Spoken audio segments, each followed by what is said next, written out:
Et là, c'est une traduction pour utiliser, économiser, mais en plus pour faire la manière de construction assez simple on peut presque apprendre à tout le monde en 3 semaines. On touche la fondation jusqu'à le terrain nu, jusqu'à le toit. En 3 semaines. Moi cet été j'ai participé en tant que bénévole, j'avais envie de mettre un peu les mains à la pâte et j'étais avec les bénévoles, on trempait les bottes de paille dans la terre, c'était frais, on rigolait, on construit en même temps une maison, ça a du sens, c'est pour une famille et on se disait oh là là mais on travaille, on construit une maison, on est bien, on est super bien. Ouais. Et il y a des gens qui payent des thalassothérapie pour aller se tremper dans la terre. Et en fait, nous, on fait une maison, ça a vraiment un but. Et en même temps, on s'amuse et on est bien. Et on sent qu'en fait, on a besoin de ça. Qu'on a besoin aussi de mettre les mains dans la terre, de construire. C'est quelque chose qui est dans nos cellules, je pense. Tous, étant enfant, on a joué avec des Lego, on a joué avec des jeux de construction. Et c'est vrai que souvent, adulte, on se dit ouais, mais c'est plus le temps de jouer.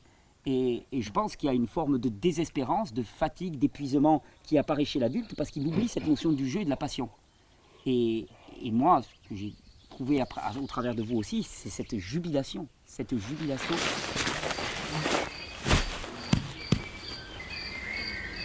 Bonjour. On démarre une série de vidéos assez exceptionnelles. Je suis certain qu'il y a beaucoup d'entre vous qui ont joué quand ils étaient jeunes à construire des cabanes. Et puis un jour, ils sont devenus adultes et on leur a dit que construire une maison, c'était quelque chose de sérieux, c'était quelque chose de compliqué et que c'était réservé à des spécialistes.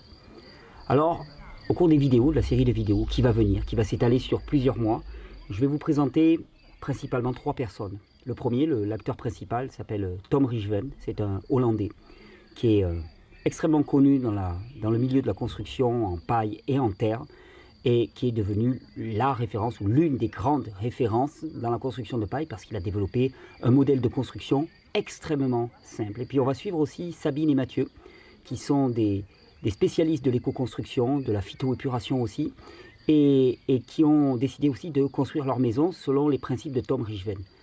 Et le propos de toute cette série de vidéos, ça va être juste de montrer que construire une maison, c'est pas compliqué. Tom Rijven dit qu'il peut apprendre en 3 semaines à n'importe qui à construire sa maison. Là, on vous avait dit que c'était compliqué, bien lui, il vous dit non, ce n'est pas compliqué. Et il a développé un modèle de maison qui se construit étape par étape, extrêmement simple, extrêmement efficace sur le plan énergétique et extrêmement peu coûteux et que l'on peut produire localement. On va suivre cette série de vidéos comme on ouvrirait un livre. Aujourd'hui, ça va être l'introduction. On va vous présenter 2 des grands personnages de cette série, Sabine et Tom. Vous allez voir, Tom, c'est un personnage à lui-même qui mériterait un film pour lui tout seul. Ensuite, eh bien, on va retrouver ces personnages dans différentes étapes de la construction.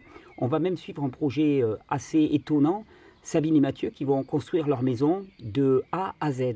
C'est-à-dire que la prochaine étape, ça sera d'aller fabriquer les bottes de paille dans le champ, d'aller récolter la paille. Ça sera dans quelques semaines quand ça sera mûr. Et puis ensuite, eh bien, on va les suivre au fur et à mesure des mois. On retrouvera Tom régulièrement. Et on va trouver étape par étape la joie, l'épanouissement, la simplicité et l'efficacité qu'il y a à construire soi-même sa propre maison. En France, on est encore un pays où on peut construire sa maison, où on peut échapper aux diktats des réglementations trop draconiennes. Alors il faut en profiter de cette liberté. Vous allez me dire, mais alors, qu'est-ce que ça a à voir avec la notion de santé? Qu'est-ce que ça a à voir avec Régénère? Ben, ça a tout à voir. Parce que, comme je le dis souvent, la réponse exacte à nos besoins vitaux nous assure la pleine santé et la prospérité. Et construire sa maison, c'est certainement un besoin vital. Souvenez-vous, quand vous construisiez des cabanes enfants, souvenez-vous du plaisir que vous éprouviez à l'époque. On va retrouver ça avec Tom, avec Sabine. Bienvenue, chapitre 1er ou introduction de ce livre que nous allons décliner chapitre après chapitre. Introduction, Tom, Sabine, les bases de la construction d'une maison simple et accessible à tous. Bon, coucou Sabine, Thierry. Hello, Tom. Salut Tom. Salut Tom, salut Sabine. Salut Tu Thierry. trouves elle pas bien mimétisée? Mimétisé. Ouais, regarde la couleur bleue et celui-là. Ah, comme la botte de paille. Ouais, parce que on va parler de la paille, la botte paille en particulier. Parce que, C'est fabuleux, il fait tout. C'est vrai, vas-y, t'es parti. parce que non, mais il y a plein d'approches avec la paille. Hein. Dans l'époque déjà, le terre-paille par exemple, c'est ancienne technique. dans le pisé de moment, mais aussi le cob. Oui. Mais depuis un siècle, je pense, maintenant, ils ont inventé une botteleuse pour compresser la paille. Alors, Tom, je t'arrête juste un instant. Ouais. Je vais mettre en contexte. Parce que ce Hollandais-là, qui est en train de vous parler, Ouais. qui vous parle de bottes de paille, on va dire que j'ai entendu parler de toi depuis très très longtemps. Tu es un petit peu, entre guillemets, la référence en termes de construction en bottes de paille.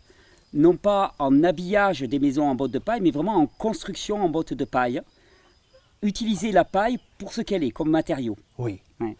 Sabine, je te présente aussi. Tu te définirais comment? Qu'est-ce que tu fais comme activité? Tu aides à l'autoconstruction? Tu es avec Mathieu, avec ton compagnon, vous faites quoi exactement? En fait, on a suivi Tom, on a rencontré Tom pour apprendre à construire, pour faire notre maison. En autoconstruction? En autoconstruction. On a participé à un chantier participatif. Et cette rencontre nous a tellement plu, ce qu'on a vécu lors de ce chantier, qu'on a décidé de le suivre. Et on l'a suivi sur les routes pour finalement en faire maintenant notre activité. Donc Mathieu, lui, il construit, il accompagne les autoconstructeurs comme Oui. Tom dans la réalisation de leur maison en paille et en terre. Et moi, à côté, je me suis spécialisée plus dans tout ce qui est assainissement avec les plantes. Et la phytoépuration associée aux toilettes sèches parce que Tom fait le choix aussi de construire chez des personnes qui ont des toilettes sèches dans leur maison. C'est toute une vision globale de l'habitat.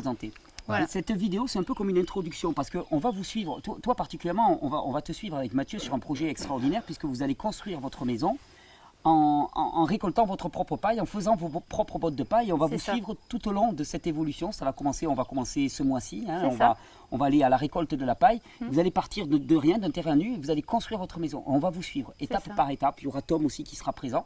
Et donc, cette vidéo un peu introduction, c'était pour parler de qu'est-ce que c'est que la construction, qu'est-ce que c'est qu'auto-construire une maison, et surtout quel est le rapport de Tom à la paille. Parce que la paille, on en parle beaucoup, c'est très à la mode. On fait beaucoup d'habillage des maisons en paille, alors que toi, tu as une approche de la paille qui est radicale, je vais dire, qui est pour elle-même. Moi, je trouve, si tu commences à comprendre la botte, je parle vraiment de la botte paille, moi je trouve que c'est une route ou une approche le plus logique, parce que j'essaye d'utiliser la botte dans tous ses sens.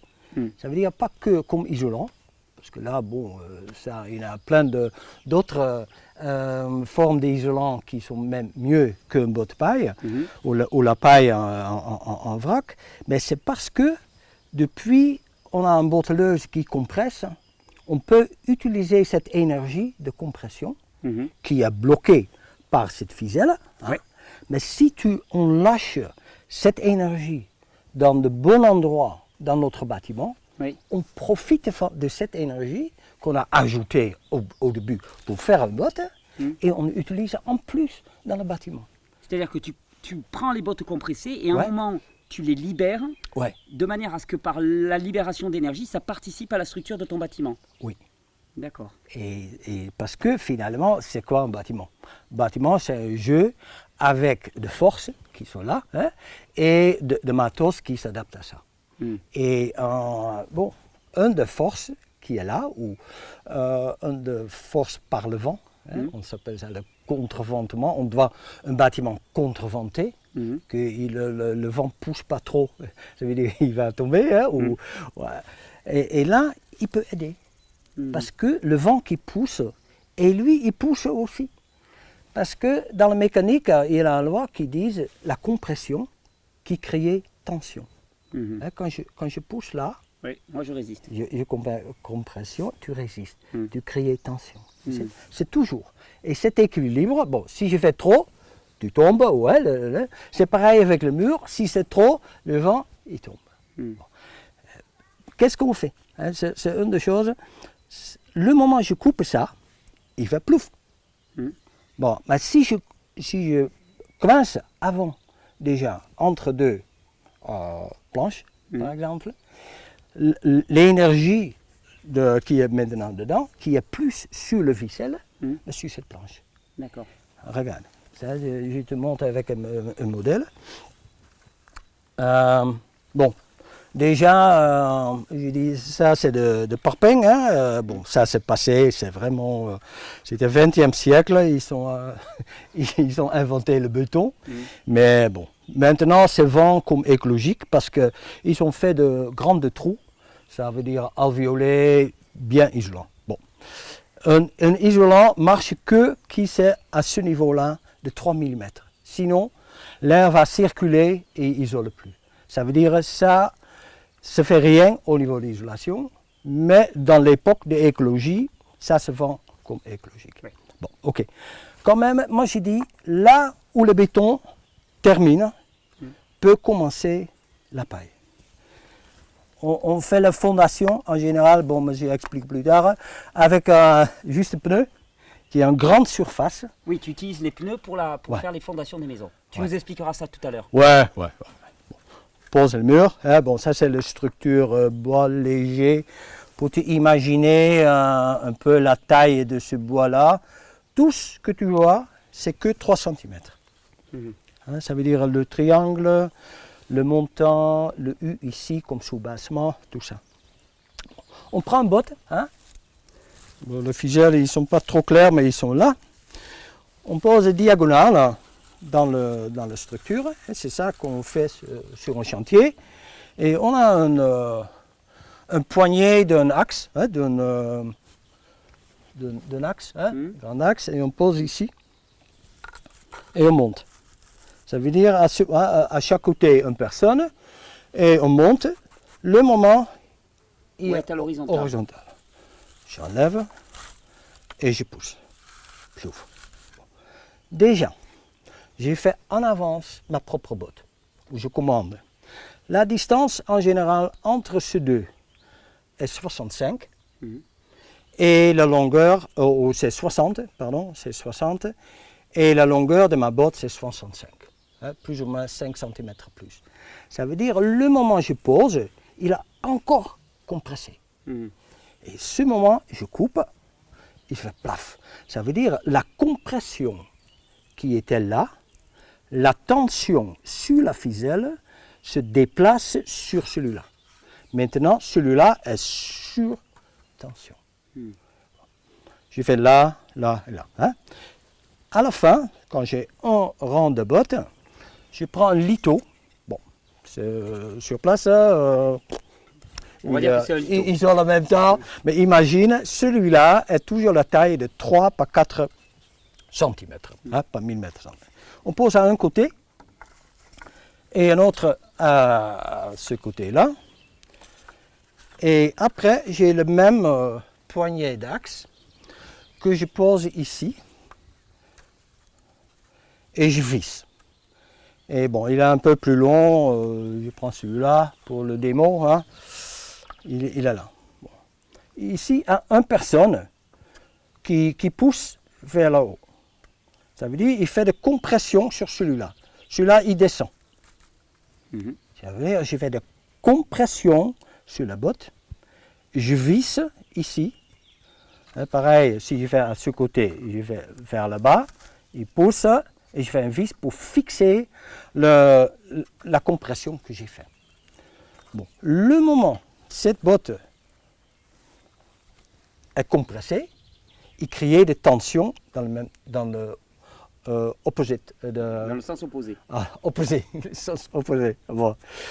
Ça veut dire qu'il est déjà dans ce sens et dans ce sens, avec couper les ficelles dans ce sens et dans ce sens, et plus tard, avec la couche de corps qui a un certain mélange avec fermentation et tout ça, il bloque aussi dans ce sens. Ça veut dire dans 6 sens, il est bloqué, mais quand même il compresse. Et imagine si tout le monde là, tous ces bottes compressent, toutes ces structures-là,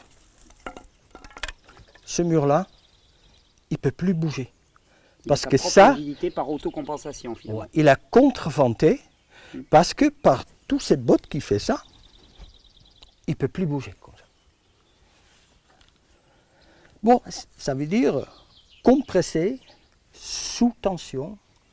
Chaque botte est dans le total d'un mur une cellule et j'appelle cette approche cellules sous tension. Ça veut dire, bon, c'est un mur en bois de paille, isolant. Deuxième, avec cette compression, j'ai créé un mur qui est porteur, parce qu'avec Steel Nebraska, on fait cette compression à la haute, mais moi j'ai dit, fais ça chaque fois, ça me donne beaucoup plus de structure. Et troisième, il m'aide avec le contreventement de chaque mur. Ça veut dire, merci, bois de paille. 3 éléments. Isolation, bien sûr, c'est tout le monde. Contreventé, que avec cette approche. Et, tu sais, le droit. Isolation, contreventement. Ouais, le contreventement, il est isolant et il est porteur, bien sûr. Bon. Moi, j'ai dit toujours porteur. Il y en a où les gens, ils sont même à traîner, ou ils sont déjà réglés en France. Tu ne peux pas construire un mur porteur. Moi, j'ai dit, c'est la folie, mais un mur doit être porteur. Comment tu arrives, c'est deuxième. Moi, j'utilise le bois minimum. Par exemple, ce montant, ce n'est pas un porteur, mais c'est juste pour tenir la tension. Moi, j'appelle ça un teneur. Ça veut dire qu'ils tiennent la compression par un vis que j'ai posé dans ce sens. Et ça veut dire celui-là, il peut être, que je fais de moment, 3 par 4, le même comme celui-là. Le plus important ici de cette structure, ce n'est pas celui-là, le montant, mais c'est le horizontal, la baguette. Parce que la baguette, il tient la compression, qui donne à la touche cette structure. Et finalement, on a fait des tests là-dessus, hein, avec que le bois, avec la paille dedans, et en plus avec chaque côté de la terre. Hein, on s'appelle ça en français la couche de corps, body coat. Ça veut dire c'est vraiment une couche de 3 cm qui est l'optimum pour fonctionner en même temps comme masse thermique pour la chaleur ou le froid accumulé à l'intérieur. Tu n'as plus besoin d'autre chose, de cloison en BTC, tu n'as pas besoin, un sol en terre, tu n'as pas besoin. C'est joli, hein, je ne discute pas ça, mais ce n'est pas une nécessité. Déjà avec ces 3 couches, 3 cm partout dans la maison, c'est top, top, top. En particulier dans la cuisine, dans la salle de bain, parce que là tu produis humidité et ça c'est pris par cette couche de 3 cm. C'est tout testé, honnêtement, ça veut dire que ça marche dans ce sens. Bon, on a posé aussi la couche de corps de 3 cm, on a fait des tests et ça me aide pour d'être mur porteur. Ça veut dire le portage, la qualité portage de ce mur, c'est aidé, ou je parle presque 50%, par la couche de corps. Ça veut dire la terre, c'est pas que pour faire un enduit, mais c'est une partie de construction. Et la balance entre la paille, bois de paille, où la terre peut entrer, je fais ça. Je fais dans un baignoire une barbotine, je trempe, ça veut dire je pousse dedans, qui est entre 3, 4, 5 cm. Ça, je peux que faire à la main, avec un projecteur. Ça ne marche pas, je sais, tout le monde est là. Non, parce qu'il se ferme. Ça, c'est la paille. La compression, il se ferme, il se protège. Non, tu peux pénétrer doucement quand tu trempes. C'est ça la technique. Et parce que la surface, avec toute cette paille, tu imagines, c'est beaucoup plus comme surface que quand c'est par exemple un truc lisse.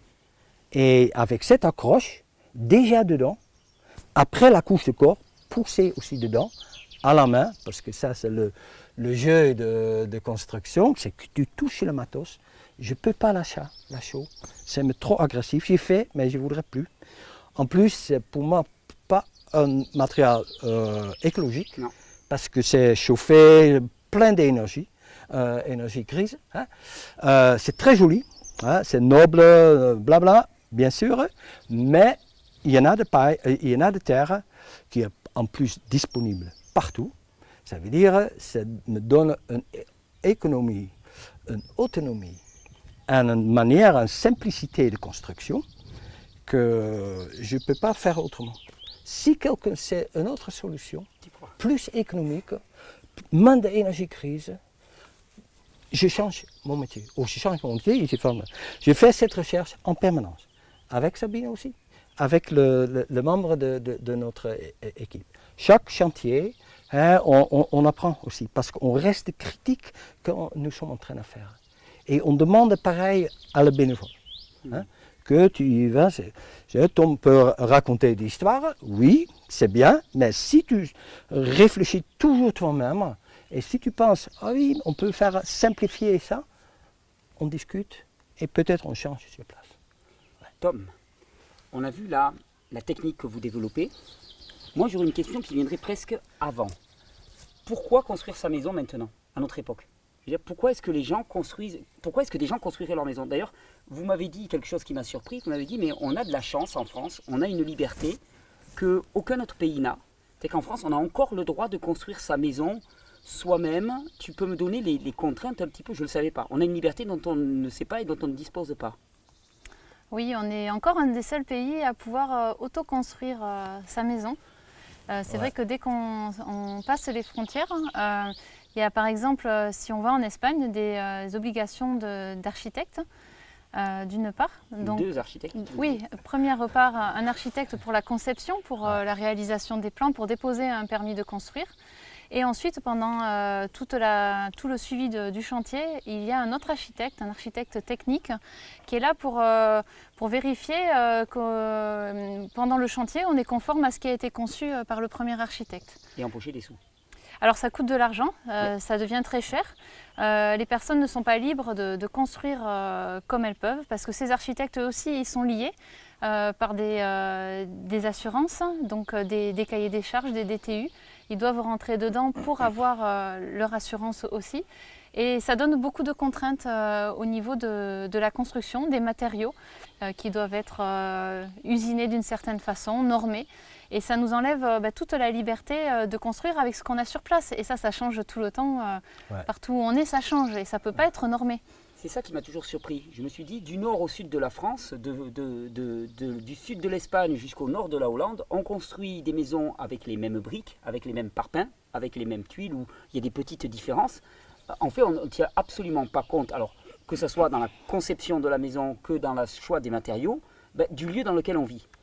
Et il me semblait que dans l'autoconstruction, c'était l'un des premiers principes. C'est qu'on construit sa maison, qui on est, dans le lieu où on est. Ouais. Oui. Parce que ça, c'est le plus logique. C'est ça, l'homme reconnaît. Hein?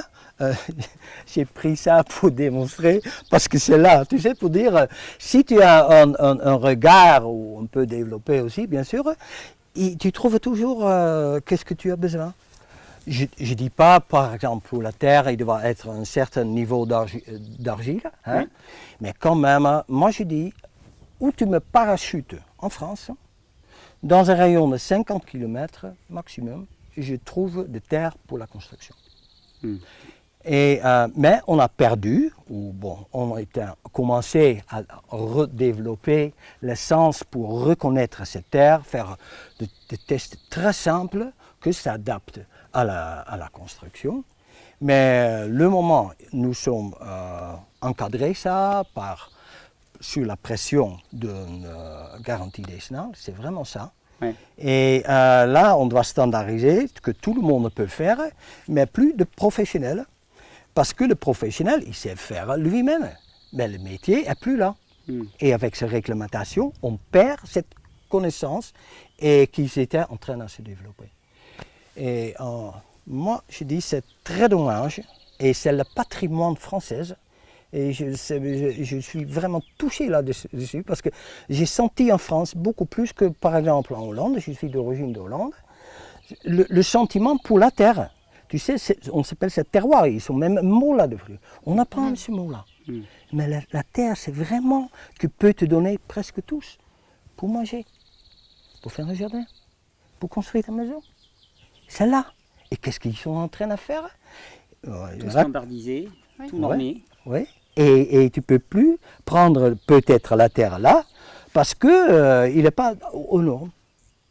j'ai entendu même une histoire en Allemagne, ils ont fait, ou en recherche, ils ont essayé, pour faire un tampon, chaque botte de paille doit passer un contrôle sur un endroit fixe, avec un tampon labellisé qu'il peut utiliser pour la construction. Imaginez.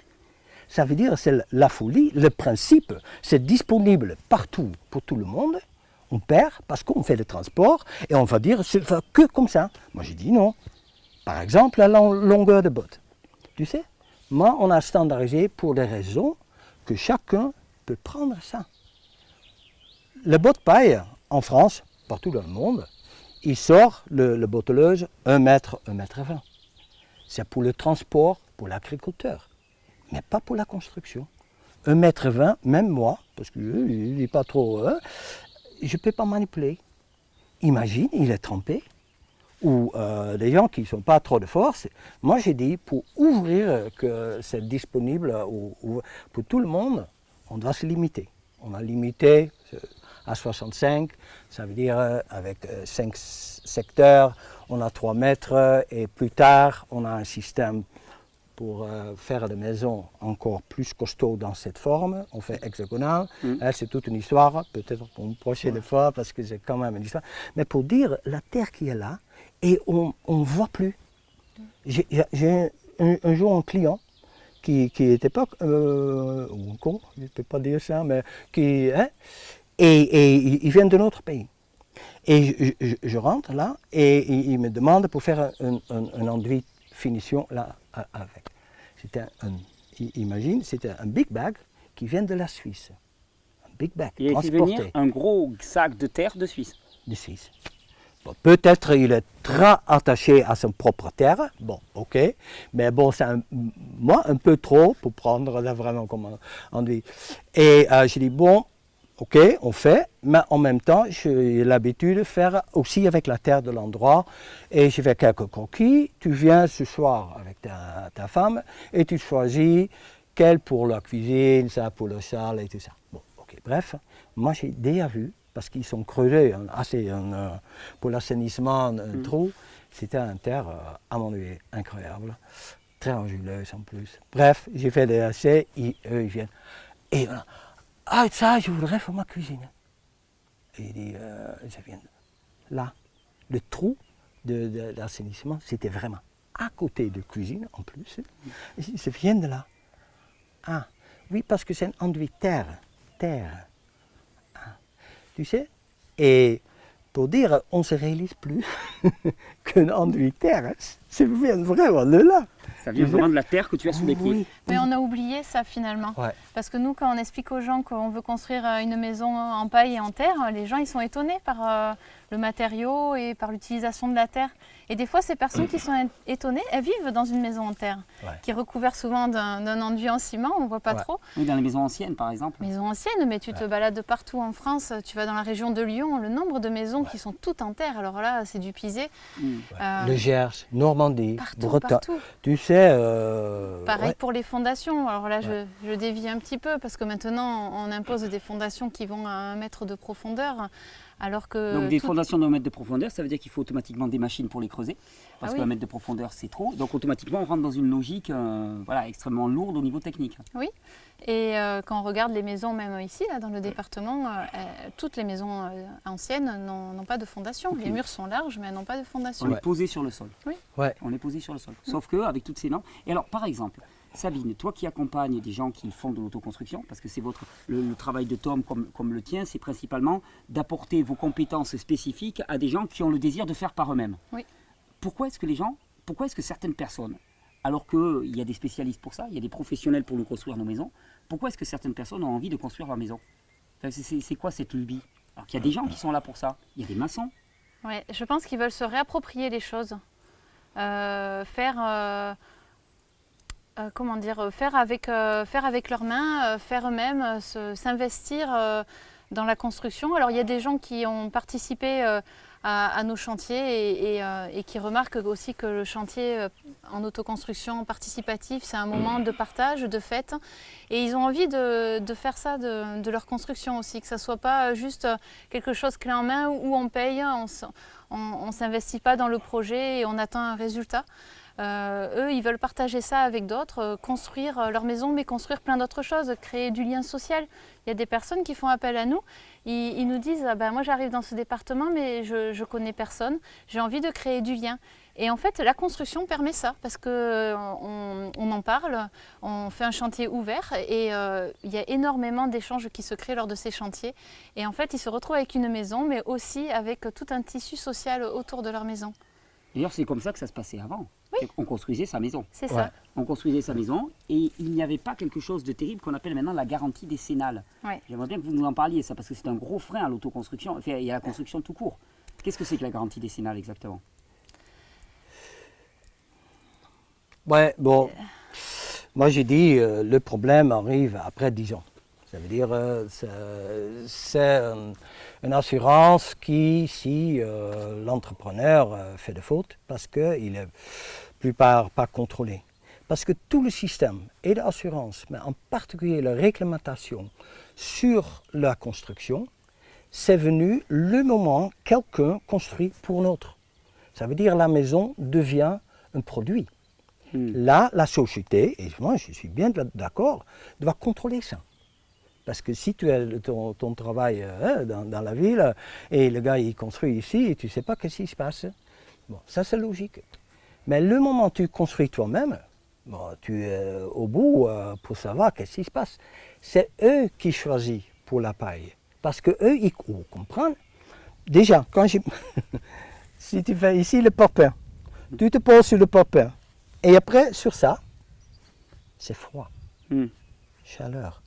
Naturellement, si on voit déjà la paille, on voudrait se faire une chose avec, où je poser ou dormir. Ah mais Oui. on a des bottes de paille dans la grange. Ouais. Les enfants, quand ils ont vu les bottes de paille, immédiatement, ils en sont fait une cabane. On avait un tas de parpaings depuis des mois. Jamais ils m'ont demandé de leur construire une cabane en parpaing. Et Ouais. ça m'avait marqué. Ouais. Ils n'ont jamais eu envie de jouer avec les parpaings. Oui. Il y a eu des bottes de Ouais. paille Oui. tout de suite. Ouais. Enfin, quand j'ai ramené le stock Oui. de bottes de paille, ils m'en ont demandé plus. Ouais. Et la grange, c'est devenu leur terrain de jeu. Oui. Le parpaing ne suscitait pas cette envie, cette passion, cette Oui. jubilation. Ça, on en parlait avec Tom il n'y a pas longtemps, notamment par rapport à la terre. C'est vraiment, je pense, quelque chose qui est ancré en nous. Depuis des millénaires, l'homme, il construit son habitat avec les fibres végétales, avec la terre. Et lorsqu'on est sur les chantiers, moi cet été j'ai participé en tant que bénévole, j'avais envie de mettre un peu les mains à la pâte et j'étais avec les bénévoles, on trempait les bottes de paille dans la terre, c'était frais, on rigolait, on construit en même temps une maison, ça a du sens, c'est pour une famille et on se disait oh là là mais on travaille, on construit une maison, on est bien, on est super bien. Ouais. Et il y a des gens qui payent des thalassothérapies pour aller se tremper dans la terre. Et en fait, nous, on fait une maison, ça a vraiment un but. Ça a Et du en sens, même oui. temps, on s'amuse et on est bien. Et on sent qu'en fait, on a besoin de ça. Qu'on a besoin aussi de mettre les mains dans la terre, de construire. C'est quelque chose qui est dans nos cellules, je pense. Et Je pense, on en je a pense besoin. que construire son habitat, ça fait partie des besoins vitaux Ouais. de l'individu, Ouais. comme manger, comme respirer, C'est comme ça. échanger, comme créer. Ouais. Et Ouais. la maison fait partie des besoins C'est ça. vitaux. Et je Ouais. pense que chaque fois qu'on se prive ou on est privé de la réalisation d'un besoin vital, eh bien on est malade. Ouais, Alors à un exactement. certain niveau, hein, mais ça participe Ouais. au désespoir, même à la dégénérescence physique des personnes, parce que je pense que l'habitat est un besoin vital, vraiment. Oui, oui. Et une chose que j'ai observée, c'est la plupart la femme de couple qui m'approche ou qui pousse ou qui pose la question pour la construction de paille. Oui. Parce que moi je pense que c'est, en particulier j'ai un couple, là, vous serez installé, famille, bla, comme ça, elle est très sensible que c'est comme un nid. Oui. Comme Et la paille, fait le nid. c'est le matériau du nid. Oui, mais le gars, le mec, il pense plus, ah oui, mais c'est pas costaud, construction. Tu sais Ciment, ça. ciment, Oui, armé. non, oui, peut-être, mais tu sais, mais le premier, c'est la touche, c'est la matière, la chaleureuse de la paille elle-même. C'est ça qui parle. Ah, c'est ça que j'ai entendu. Oui. Bon, et comme un exemple, moi je suis d'origine catholique hein, et je connais un peu la Bible. Et l'histoire de Jésus est né dans une grange. Hein. Et un moment, où il y en a un endroit, tu sais, pour manger pour les animaux. Et Marie pose le bébé là. Mais elle fait une couche de la paille dans cette boîte. Heureusement qu'il n'est pas né sur des parpaings, tu veux dire. Parce que ça... Mais non, mais c'est vrai. Non, mais pour dire, spontanément ou naturellement, on sait ça marche, c'est agréable, tu sais. Bon, peut-être Saint-Marie de la paille, merci. Non, mais pour dire cette réflexion, j'ai inconnu un moment, parce que c'était une conférence dans une ancienne église, je me rappelle. Et là, l'idée arrive, et je commence un peu comme ça, mais pour dire, la paille, déjà comme isolant, on sait. Oui. Dans notre hygiène, on va le chercher. Oui. On va le chercher. Et là, c'est une traduction pour utiliser, économiser, mais en plus pour faire la manière de construction assez simple on peut presque apprendre à tout le monde en 3 semaines. On touche la fondation jusqu'à le terrain nu, jusqu'à le toit, en 3 semaines. Ah oui, alors là, je t'arrête tout de suite parce que. Ouais, ça, c'est moi, je suis quelqu'un de normal. Je ne suis pas un extraterrestre comme toi. Et pour moi, une maison, c'est quelque chose. C'est trop compliqué. Ouais. C'est impossible. Ouais. Enfin, je veux dire, heureusement qu'il y a des professionnels pour la réaliser parce que moi, je ne vois pas comment je pourrais faire une maison. Et toi, tu me dis qu'en 3 semaines, tu peux couvrir les fondamentaux pour construire une maison. Réellement. Ouais. C'est rigolo. Et les gens, ils croient non plus, mais tu sais, un des trucs, le soir, après le travail, on mange dehors et on voit la construction. Et vraiment, tu regardes tout ça. Ah, nous sommes avancés. C'est nous qui avons fait. Ouais. Tu sais, la plupart des gens, ils n'ont même pas un visage. Au marteau, tu sais, symboliquement, mais quand même, c'est ça. Mais parce que, honnêtement, quand j'explique ça, c'est pas venu, j'ai pas lu dans le livre, c'est venu comme ça. C'est vraiment mon propre au développement, mais ma manière de regard. Ouais. Oui, je pense. Et honnêtement, je reste là-dedans. Simplifier. Par exemple, ici, ça c'est un triangle, mais c'est un triangle équilatéral. Parce que quand c'est équilatéral, la force de ce mur ici, qui pousse par le vent dans ce sens, il ne pousse pas comme avec un angle droite, toute sa force sur ce mur, qui va faire ça, non, mais une partie c'est sorti à l'extérieur. Et qu'est-ce que c'est le meilleur là? Équilatéral. Et un jour je dis, mais équilatéral. Bon, mais c'est un hexagone. C'est un hexagone. Moi, je ne savais pas. Ouais. Je suis venu comme ça. Parce que je suis ni ingénieur, ni architecte. Je suis quelqu'un qui est intéressé, c'est sûr, et qui me plaît de plus en plus. Et j'arrive sur ça. Et bien, je dis, si ça, c'est la forme, et bon, ça, c'est après le rond, je sais, mais le cercle avec la paille, c'est... Bon, j'ai fait une fois, mais c'est pour moi c'est assez compliqué. Moi, je trouve ça le plus simple. Et j'ai décidé, je fais que ça. On retrouve la forme d'ailleurs des alvéoles d'abeilles. Ouais. Et c'est assez amusant d'ailleurs, parce que bon, moi j'ai pas mal d'abeilles. Et les abeilles, en fait, elles construisent des alvéoles en rond. Et avec la gravité, la structure se stabilise sous forme d'un hexagone. Bon. C'est-à-dire qu'elles construisent le rond et après le rond il évolue jusqu'à la plus grande stabilité. Et la plus grande stabilité, c'est l'hexagone. Ouais. C'est pour ça que je trouve intéressante ta démarche parce que tu me dis finalement l'hexagone, c'est pas quelque chose que j'ai dit je vais construire des maisons en hexagone. Non, l'hexagone s'est imposé à toi parce que c'était l'évidence même en termes de construction efficace, robuste, solide et ainsi de suite. Oui, et ça c'est la raison que je refuse même. Construire aujourd'hui rectangulaire ou carré.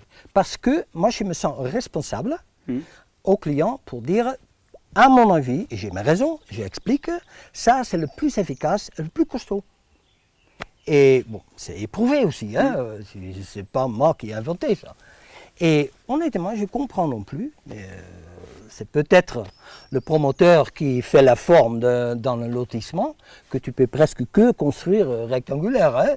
Pour dire, il y a plein d'autres raisons on construit rectangulaire, ou on connaît non plus autrement. Et si c'est carré, c'est plus facile pour poser ton lit, par exemple. Je rigole pas, hein, parce que c'est ça pour les gens qui passent. Mais avec une certaine longueur, ça représente 3 mètres. Ça veut dire si un côté c'est 3 mètres, je tombe sur une unité de 25 mètres carrés. D'accord. Et que tu peux ensuite répliquer comme tu veux. Et c'est ça le truc. Regarde, tu peux n'importe faire. Déjà avec le 3, tu peux faire... Ça c'est mon bureau, ça. Je prends mon bureau là. Et si tu fais comme ça, par exemple, et ici c'est le côté sud, bon, tu as ici plein comme comme terrasse. Le matin, tu réveilles à ce côté est, et là, tu sais... Tu as le couchant à ce niveau-là. Ouais, et tu as toujours, dans une autre facette, le soleil qui entre. Et il joue avec la maison. Et toi, tu t'adaptes, ou tu places ta maison tout au début. Hein, j'ai fait avec le client. Pas exact comme le plan, mais j'ai fait, est-ce que tu voudrais vraiment comme ça? Parce que là, il y a un arbre. Tu voudrais, si ici c'est la fenêtre de salle de bain où tu couches, est-ce que tu voudrais le matin voir cet arbre?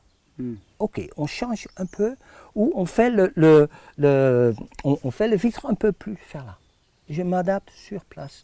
Parce qu'avec le plan, avec une maquette, tout ça, quand même, moi non plus, peut me vraiment imaginer qu'est-ce qui se passe dans la pratique, dans le vrai.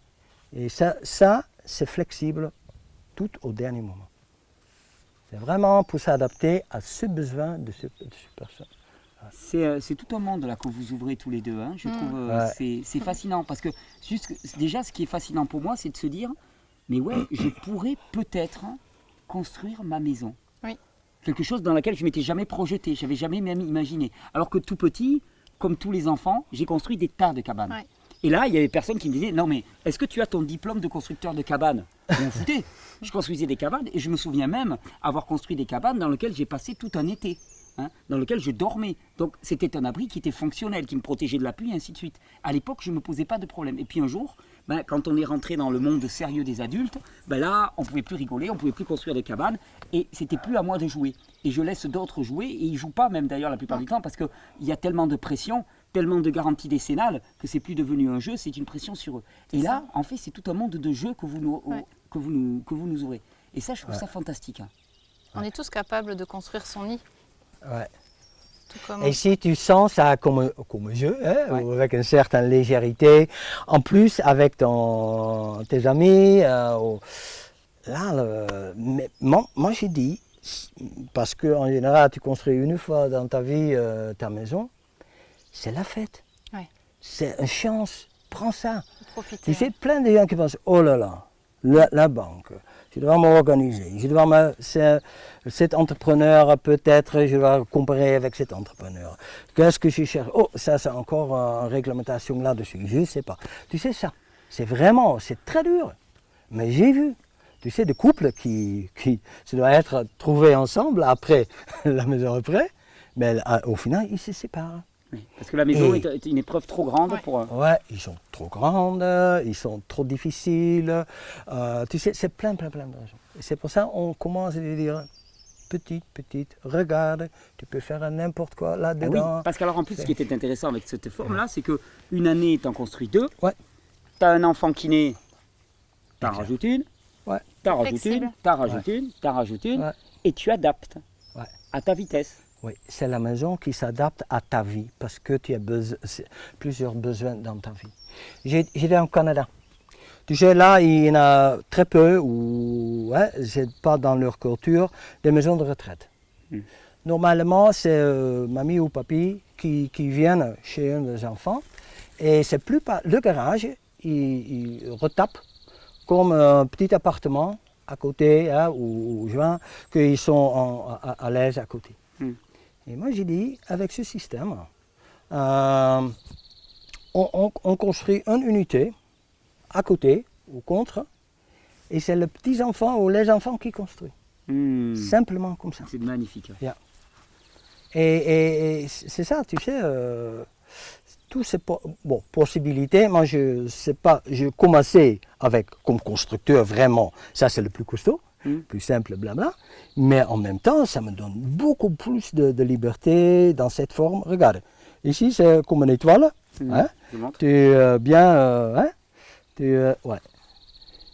C'est ça que je trouve excellent, c'est que quand une solution est juste, est bonne, et surtout dans le cadre des lois naturelles, en fait, elle l'est dans toutes les dimensions. C'est-à-dire qu'au début, tu te dis, bon, je construis comme ça parce que c'est plus résistant. Puis d'un seul coup, tu vas dire, ah ouais, mais ça me permet ça, ça me permet ça, ça me permet ça. Ouais. Il y a tout qui est compris. C'est tout inclus, quoi, quelque part. Et ça, c'est juste fabuleux. Et ça valide que c'est une solution qui est dans l'ordre des solutions naturelles, d'une certaine manière. Oui, et c'est un moment quand j'explique, j'ai même une maquette, on peut bricoler, mais c'est eux qui, le moment ils sont au compris, hein, ils commencent à traduire ça pour leurs propres besoins. Et c'est plus moi qui fais le plan, mais c'est eux qui comme un outil, qui jouent avec. Et pareil avec le toit, tu sais, on peut faire dans tous les sens. Ça veut dire, ça comme base, c'est presque comme un Lego, un élément. Et avec plusieurs manières de toit, tu as plein de possibilités. Et tu peux t'adapter à n'importe quel endroit pour n'importe quelle utilisation de bâtiment. C'est vraiment... mais tu restes toujours dans la même simplicité, la même longueur de mur. Ça, c'est l'avantage en chantier participatif, ces différents modules de même taille, c'est que ça se reproduit en fait. Une fois qu'on a fait un mur, l'autre mur c'est pareil, c'est les mêmes dimensions que tu retrouves partout, il y a une symétrie. Et ça simplifie beaucoup aussi au niveau de l'autoconstruction avec l'équipe. Oui, et puis ce qu'il y a de fabuleux là-dedans, c'est comme avec les briques Lego. C'est-à-dire que tu as une brique que tu vas reproduire, donc c'est la même chose, sauf que à partir de la même chose, tu crées une diversité infinie. Parce que les personnes vont les agencer totalement différemment. C'est-à-dire qu'à partir d'un élément de base commun qui est logique, hein, qui est évident et logique, eh bien, tu vas créer une diversité qui est totale. Et c'est comme avec les Lego. Moi, je vois les enfants, quand ils jouent avec les Lego, ils ont des briques qui sont toutes les mêmes. Mais à partir de ces mêmes briques, chaque jour, ils vont construire quelque chose de totalement différent. Oui, c'est incroyable. Hein? Oui, c'est vrai. Ouais. Et c'est vrai que cette fonction de création, tous, étant enfants, on a joué avec des Lego, on a joué avec des jeux de construction. Et c'est vrai que souvent, adulte, on se dit, oui, mais c'est plus le temps de jouer. Et je pense qu'il y a une forme de désespérance, de fatigue, d'épuisement qui apparaît chez l'adulte parce qu'il oublie cette notion du jeu et de la passion. Et moi, ce que j'ai trouvé au travers de vous aussi, c'est cette jubilation. Cette jubilation. On va vous suivre, on va se retrouver régulièrement. Hein, avec plaisir. Puisque Sabine et Mathieu ont décidé de jouer à construire leur maison. Oui, là, notre maison pousse. Ils ont plus de 10 ans, hein, mais ils vont jouer à construire leur maison. Et ils ont même poussé jusqu'à aller planter leur paille pour récolter leur paille, et ainsi de suite. On va vous suivre là-dessus, ça va être une aventure. Plaisir. On va retrouver Tom aussi régulièrement, avec son bel accent hollandais. Il a toujours... il est toujours quelque part, Tom, il est toujours par là. Il reste mobile comme ton caméra. Je vous remercie vraiment à tous les deux. Je tiens aussi... Hop, attends, il y a le mur qui tombe. Il n'était pas contreventé. Ah oui. Tom, c'était pas prévu, mais je te fais de la pub délibérément. Ah ok. Tom Rijven, ça s'écrit R-I-J-V-E-N, entre paille et terre. C'est un très très beau livre qui est aussi très inspirant avec beaucoup de photos. Ça ne remplace pas un stage, c'est certain. C'est aussi un livre pour inspirer et pour se dire, ah mais moi aussi j'ai envie de ça. Moi aussi j'ai envie de rêver. Et ça, ici est très très bien pris. Donc c'est un magnifique livre que je trouve superbe, que j'avais déjà consulté pas mal de fois. On va vous suivre à tous les deux, ça va être une belle aventure. Et tu trouves ça par notre site, tu peux commander. Oui, et ton le site qui s'appelle Flexagon. Flexagon, je mettrai la référence en dessous. .com. Flexagon.com. Flexagon, parce que ça veut dire un hexagone qui te permet toute les flexibilités. C'est ça. Thierry, c'est l'épreuve que c'est simple. Et il y a une fiche qui vient de sortir aussi.